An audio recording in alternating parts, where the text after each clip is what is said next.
नमस्कार, मैं राजेश शर्मा और 7 इंडिया न्यूज में आपका स्वागत है। हम बात उत्तर प्रदेश की करेंगे, क्योंकि 2024 का जो लोकसभा चुनाव है ये उत्तर प्रदेश पर निर्भर है। 4 जून के बाद रिजल्ट किसके पक्ष में आएंगे, सबसे बड़ा प्रदेश इसके लिए उत्तर प्रदेश है। और ये वही उत्तर प्रदेश है, ये माना जाता है कि दिल्ली की गद्दी पर बैठने का रास्ता उत्तर प्रदेश से होकर गुजरता है। जो उत्तर प्रदेश में किला फतेह करता है वो दिल्ली तक पहुंचता है, जो उत्तर प्रदेश में फिसलता है वो दिल्ली की गद्दी से दूर हो जाता है।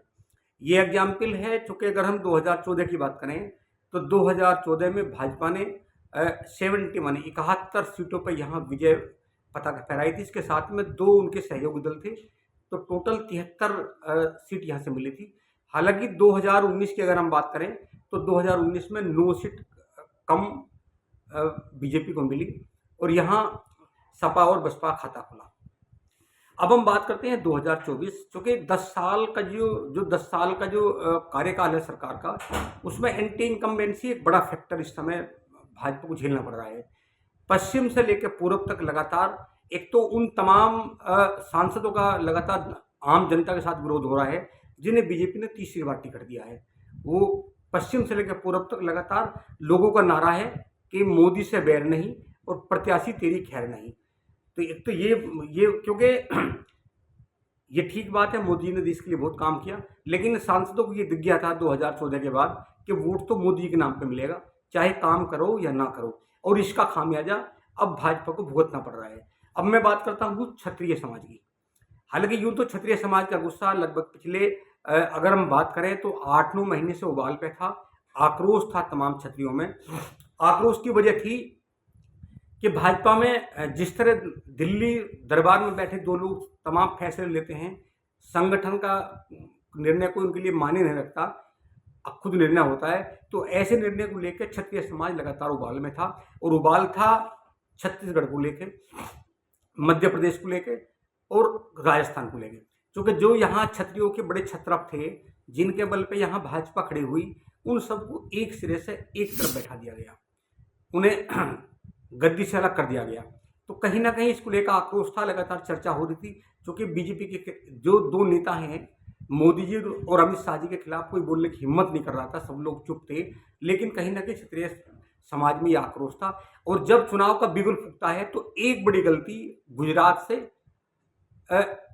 एक प्रत्याशी द्वारा, भारत सरकार के एक मंत्री द्वारा कर दी जाती है। और जैसे वो गलती होती है, क्षत्रिय समाज की बहन बेटी में जैसे तंज कसता है, तो एकाएक क्षत्रियों का गुस्सा फूट पड़ता है। और पहले तो गुजरात में वहाँ बड़ा बवाल होता है, और धीरे धीरे ये बवाल, चूंकि पहले चरण का चुनाव, अगर मैं उत्तर प्रदेश की बात करूँ तो उत्तर प्रदेश में चूंकि जो सहारनपुर मंडल है, यहाँ मुजफ्फरनगर और सहारनपुर से शुरू हुआ। इसके अलावा पहले चरण का चुनाव जो राजस्थान में था, राजस्थान में शुरू हुआ, और उधर गुजरात में शुरू हुआ। क्योंकि पुरुषोत्तम रूपाला द्वारा जिस तरह टिप्पणी की गई, तो लगातार क्षत्रिय समाज ने कहा कि उनका टिकट वापसी किया जाए, लेकिन भाजपा अड़ी रही। भाजपा ने कहा टिकट वापस नहीं होगा। हो सकता है उस समय भाजपा को इतना एहसास ना हो कि ये क्षत्रिय समाज का आक्रोश है, ये बीजेपी को कोई नुकसान पहुंचाएगा। कहीं ना कहीं बीजेपी की मंशा थी कि क्षत्रिय समाज बीजेपी का कोर वोटर है, उसे कुछ भी कहेंगे तो वो हमसे नहीं छिड़क सकता। लेकिन जैसे ही पश्चिम उत्तर प्रदेश में मूवमेंट शुरू हुआ, तो एक डैमेज कंट्रोल करने के लिए योगी आदित्यनाथ, उत्तर प्रदेश के मुख्यमंत्री, और देश के रक्षा मंत्री राजनाथ सिंह को यहाँ लगाया गया। लेकिन बड़ी मात्रा में डैमेज कंट्रोल नहीं हो पाया, क्योंकि एक और जब राजनाथ सिंह की सभा होती थी तो उसमें 5 से 7 हज़ार लोग इकट्ठा होते थे। जब योगी जी की सभा होती थी तो 5 से 7 हज़ार लोग इकट्ठा होते थे। लेकिन जब क्षत्रियों की पंचायत होती थी तो 30 से 40 हज़ार लोग उस पंचायत में शामिल होते थे। तो कहीं ना कहीं ये लगा कि क्षत्रिय समाज में आक्रोश है।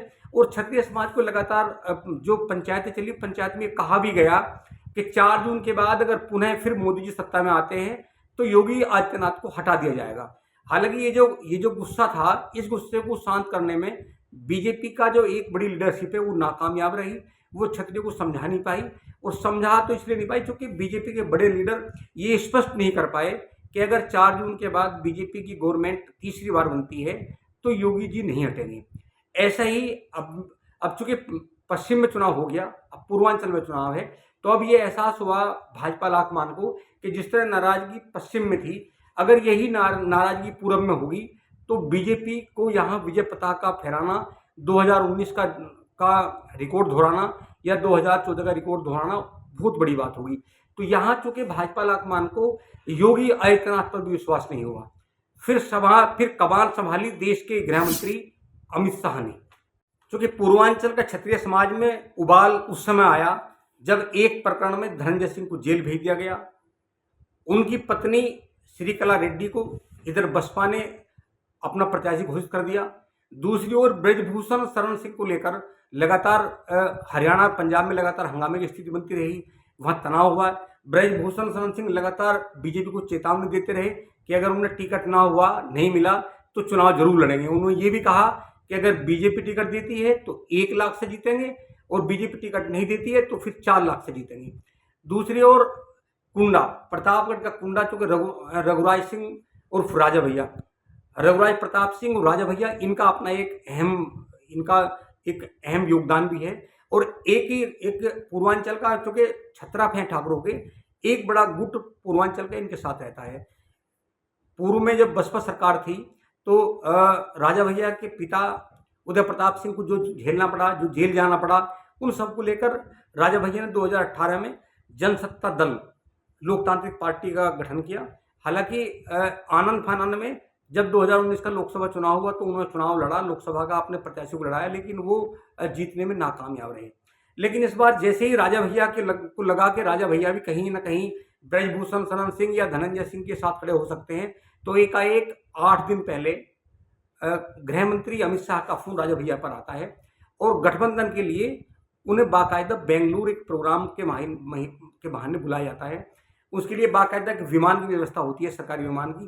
राजा भैया बेंगलुरु जाते हैं, तब अमित शाह द्वारा उन्हें कुछ लालच दिया जाता है और कहा जाता है कि आप भाजपा का सहयोग करें। चूंकि कौशाम्बी, फूलपुर और इलाहाबाद, ये 3 लोकसभा सीट ऐसे हैं कि यहाँ इस बार भाजपा का बहुत विरोध है। पूर्वांचल में एंटी इनकम्बेंसी फैक्टर है, प्रतापगढ़ में बहुत ज़्यादा विरोध, फूलपुर में बहुत ज़्यादा विरोध है, कौशाम्बी में बहुत ज़्यादा विरोध है और इलाहाबाद में बहुत ज़्यादा विरोध है।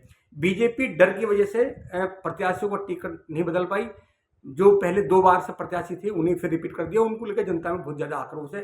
कहीं ना कहीं अमित शाह को लगा कि राजा भैया उसके लिए बहुत बेहतर साबित हो सकते हैं और अगर राजा भैया बीजेपी के साथ आते हैं तो पूर्वांचल का एक बड़ा जो ठाकुर है वो उनके साथ आ सकता है। क्योंकि अगर हम जौनपुर की बात करें तो धनंजय सिंह का टिकट वापस कराकर धनंजय सिंह की पत्नी को उन्होंने वापस जोड़ लिया। ब्रजभूषण शरण सिंह को टिकट न देकर उनके बेटे करण शरण सिंह को टिकट दे दिया गया। कहीं ना कहीं ब्रजभूषण शरण की नाराजगी दूर होगी और राजा भैया की नाराजगी दूर करने का था कि उन्हें मनाया जाए और उनसे कहा जाए कि आप पूर्वांचल में यहाँ चुनाव समर्थन दिया जाए इलाहाबाद, फूलपुर, कौशाम्बी सीट को लेकर। क्योंकि उन्हें पता है कि राजा भैया, ये अलग बात है कि वो बहुत ज़्यादा वहाँ वोट बैंक नहीं है, लेकिन इतनी ताकत राजा भैया रखते हैं, ये अमित शाह को पता है कि 2 से 3 सीट उनके प्रभाव वाली है। वो जहाँ अलग हुए तो हरा सकते हैं, साथ लगे तो जिता सकते हैं। लेकिन अब सवाल ये उठता है कि अमित शाह के बुलाने के बाद 4 दिन बाद जब राजा भैया अपनी कोर कमेटी की, पार्टी की मीटिंग करते हैं, कार्यकर्ताओं को बुलाते हैं, पदाधिकारियों को बुलाते हैं और जैसे ही उनसे कल मशवरा लेते हैं वहीं बात रखी जाती है कि बीजेपी को समर्थन देना है, तो एकाएक तमाम पदाधिकारियों ने एक सिरे से खारिज कर दिया। उन्होंने कहा कि भाजपा को समर्थन देना ये जन सत्ता दल, लोकतांत्रिक पार्टी और की बड़ी भूल होगी। भाजपा को इस समय समर्थन ना दिया जाए, क्योंकि एंटी इनकम्बेंसी है, चाहे कौशाम्बी हो, चाहे फूलपुर हो, चाहे इलाहाबाद हो, चाहे अमेठी हो, चाहे रायबरेली हो।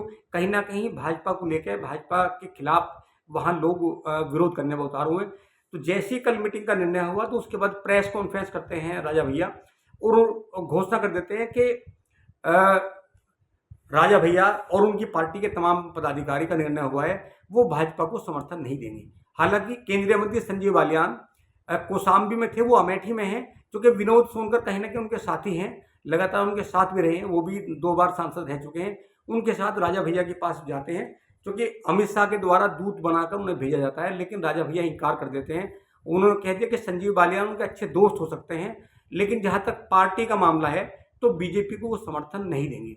संजीव बालियान को वापस वहाँ से आना होता है विनोद सोनकर के साथ में, और उन्होंने साफ इनकार कर दिया। अब वो इनकार करने के बाद में कि भाजपा को समर्थन नहीं देंगे, अब पूर्वांचल की राजनीति में बहुत सारे कयास लगाए जा रहे हैं। कहीं ना कहीं एक बड़ा तबका, अगर वहाँ मैं बकौल जो क्षत्रिय नेता उनकी बात करूँ तो उनका कहना है कि कहीं ना कहीं पश्चिम पूर्वी उत्तर प्रदेश में देश के गृह मंत्री अमित शाह और योगी को लेकर तनातनी है, और योगी पर उन्हें विश्वास नहीं हुआ, क्योंकि मुख्यमंत्री भी हैं, इस समय ठाकुरों के बड़े नेता भी हैं, कहीं ना कहीं योगी जी पे विश्वास नहीं हुआ और उन्होंने सीधे बात कर ली राजा भैया से। तो वहाँ जो एक ठाकुर बड़ा तबका है, उन्होंने कहीं ना कहीं राजा भैया को कहा कि इस अगर भाजपा को समर्थन दे दिया तो कहीं ना कहीं योगी आदित्यनाथ का अपमान होगा, और ये माना जाएगा कि योगी आदित्यनाथ की ताकत कम है और अमित शाह की ताकत पूर्वांचल में जो क्षत्रिय नेता है उनकी नज़रों में ज़्यादा है। शायद इसीलिए राजा भैया ने इस्तीफा वो समर्थन देने से मना कर दिया। दूसरी बात, अभी जब 2 दिन पहले दिल्ली के मुख्यमंत्री अरविंद केजरीवाल एक सभा में कहते हैं कि अगर 4 जून को मोदी जी प्रधानमंत्री बनते हैं तो उसके बाद में उत्तर प्रदेश के मुख्यमंत्री योगी आदित्यनाथ को हटा दिया जाएगा। इसके जवाब में देश के गृह मंत्री अमित शाह ये तो कहते हैं कि योगी जी 2029 तक लगातार प्रधानमंत्री बनेंगे, और वो ये भी कहते हैं कि जो कायदे कानून हैं जनता चाहती है मोदी जी बनेंगे। लेकिन जो दूसरा सवाल था, जो अरविंद केजरीवाल जी ने कहा था कि अगर मोदी जी प्रधानमंत्री बन सकते हैं तो योगी को हटा दिया जाएगा, इस पर चूँकि लगातार योगी जी मोदी जी के साथ हैं, लगातार अमित शाह जी के साथ हैं, वो कैंपेन में सब ज़्यादा काम भी कर रहे हैं उत्तर प्रदेश में, लेकिन ये जवाब नहीं दिया, इसका उत्तर देश को नहीं दिया कि योगी आदित्यनाथ अगर नई सरकार बनती है तो मुख्यमंत्री उत्तर प्रदेश के बने रहेंगे या नहीं। इस बात को लेकर लगातार संशय है, और लोगों का ये भी कहना है कि अरविंद केजरीवाल का जो आरोप था उसका जवाब नहीं दिया, योगी आदित्यनाथ के बारे में अमित शाह नहीं बोल पाए, और कहीं ना कहीं इस बात को लेकर पूर्वांचल के ठाकुरों में नाराजगी है कि योगी आदित्यनाथ का कद लगातार घटाया जा रहा है, और हो सकता है कि उन्हें हटा दिया जाए। अगर हटाने की मंशा ना होती तो जब अमित शाह जवाब देते हैं अरविंद केजरीवाल के आरोप का, तो उन्हें कहना चाहिए था कि योगी आदित्यनाथ उत्तर प्रदेश के मुख्यमंत्री बने रहेंगे। लेकिन अब जैसे कल राजा भैया ने भाजपा के समर्थन को इनकार किया, तो इस समय पूर्वांचल में भी जो क्षत्रिय लहर है वो लगातार शुरू होगी। ये माना जा रहा है कि धनंजय सिंह को कहीं ना कहीं धमकाया गया है, इसलिए वो बीजेपी में शामिल हुए हैं। अब वो बीजेपी को कितना सपोर्ट करेंगे, जौनपुर का जो क्षत्रिय समाज है वो कितने बड़े लेवल तक, कितने बड़े स्तर तक, कितने प्रतिशत तक वो धनंजय सिंह की बात मानेंगे, वो बीजेपी का समर्थन करेंगे या जो विपक्षी दल है उसके साथ जाएंगे, ये तो आने वाला समय बताएगा। लेकिन ये जरूर है कि जिस तरह पश्चिम यूपी में क्षत्रियों का पूरा आक्रोश रहा, कहीं ना कहीं पूर्वांचल में ये क्षत्रियों का आक्रोश वहाँ भी शुरू हो गया है, और राजा भैया के इनकार करने से बीजेपी को लगने लगा कि फूलपुर, कौशाम्बी और इलाहाबाद, ये जो 3 लोकसभा सीटें, यहाँ कहीं ना कहीं खतरा साबित हो सकता है, क्योंकि तीनों ही लोकसभा में बीजेपी के प्रत्याशियों का बेहद विरोध है। अब क्या होगा ये तो चुनाव के बाद पता चलेगा, लेकिन फिलहाल पूर्वांचल जो क्षत्रिय समाज है वहाँ बिल्कुल हालात ठीक नहीं है, और क्षत्रिय समाज खासकर गृह मंत्री और भाजपा को लेकर मुखर हो गया है, क्योंकि उसे कहीं ना कहीं लग रहा है कि योगी आदित्यनाथ का अपमान गृह मंत्री द्वारा लगातार किया जा रहा है। तो हम आपको अपडेट देंगे, लगातार बताएंगे कि क्या अपडेट है। आपसे रिक्वेस्ट है चैनल को एक बार सब्सक्राइब करें, वीडियो को शेयर करें। नमस्कार।